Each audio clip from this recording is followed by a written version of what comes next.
Hi everyone, it's Zoe and welcome back to the Flicker of Hope Foundation's YouTube channel.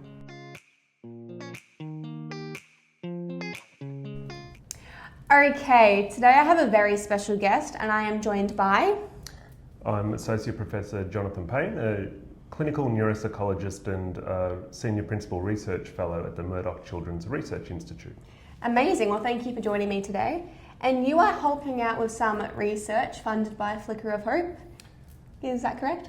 That's right, yeah. So there's a couple of projects that Flicker of Hope have funded that we participate in here at MCRI.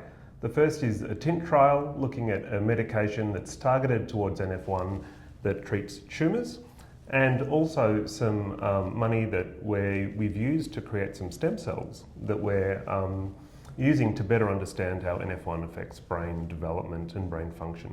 Okay, so how long has that been going on for? It's been going on for quite a while at this point. Yeah, so the TINT clinical trial has finished now. It's wrapped up and we're currently got our arms into the data and we're analysing it to understand how the drug has impacted on tumour growth, but also how it's affected neurodevelopmental outcomes like ADHD and other sort of learning and thinking skills that we know are quite often affected in NF1, and we think the drug may impact on those skills as well. Yeah, because I am aware of the fact that people with NF type 1 are more likely to have cognitive issues such as autism and ADHD, but like on the grand scheme of things, how much more likely is it? Is there an estimate that you can say? Yep, so whilst it's not as obvious as a tumour, these neurodevelopmental problems are the most common difficulty that we see in children with NF1. So about 80% of children with NF1 will have a cognitive, learning or behavioural difficulty that significantly impacts their day-to-day life. It's quite a lot. So, and the NF1 clinics in Australia started because Professor North, who's now Director of MCRI, started the NF1 clinic in Sydney with an educational based clinic because she wasn't sure of how to handle all the concerns that the parents had about their kids struggling at school. And that's how our research burgeoned in Australia, and we're now international leaders in this space. That's pretty exciting. Do cognitive issues tend to present differently in people with NF1 to people without it, or do they present roughly the same? Well, we're trying to understand exactly what the profile is, and that's part of what my research is. We've now found out that about 28% of all people with NF1 have a clinical diagnosis of autism. Oh wow. And so this is kind of new data that's really interesting. The autism profile in NF1 looks a little bit different to autism in the general population. The social difficulties and social connections in NF1 that we see as a problem are very similar to how autism presents in the general population. But some of the other aspects of autism, like hand flapping, toe walking, that sort of stuff, that's very common in autism. In the general population, we don't see in NF1, but what we do see is a rigidity in thinking and a difficulty in sort of quickly changing behaviours, and when a routine changes, then sometimes a meltdown happens in NF1 with kids with NF1. So yeah, they're kind of some of the little idiosyncrasies that are a little bit different in NF1, but ADHD as well in NF1 is very common. We see it in about 40 to 45% of kids. It's associated with real difficulties concentrating. Yeah. And ADHD in the general population has a lot of impulsivity and hyperactivity. You know, there's these ideas of kids bouncing off walls, and you see that with some kids with NF1, but a lot of them have that inattentive phenotype. So quite often they'll fly under the radar. They're good kids, they behave well in school, but they're finding it difficult to concentrate. Yeah, I never realised, because obviously when you think of ADHD, you think of the very typical hyperactive side, and obviously people forget about the inattentive part, but I never realised that people with NF1 are more likely to be in that inattentive category. That's just a completely new thing I've never really realised.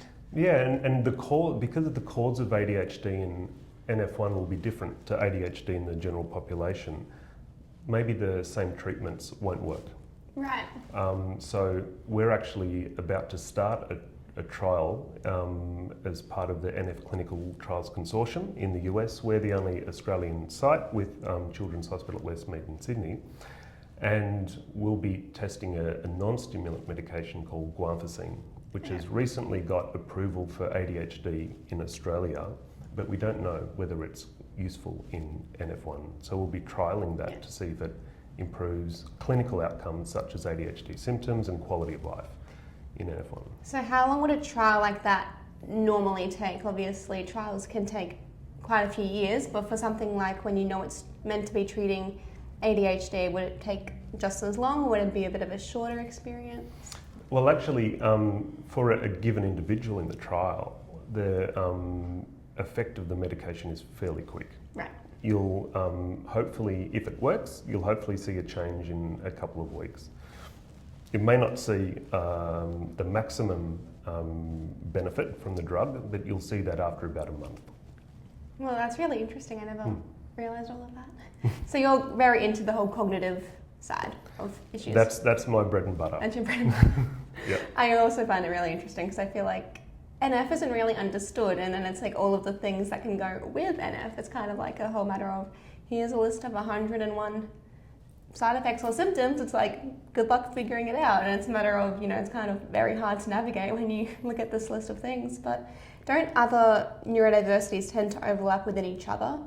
Is that common? Oh, well, that's actually a really good question. So in the study that we've recently completed where we found 28% of children have autism, what we found is that autism doesn't travel alone in NF1. When we have a look at the cross-section of other neurodevelopmental symptoms, that when autism went up, so did ADHD, so did learning difficulties, so did anxiety and sort of mood issues and mild depression, and so did sensory sensitivities.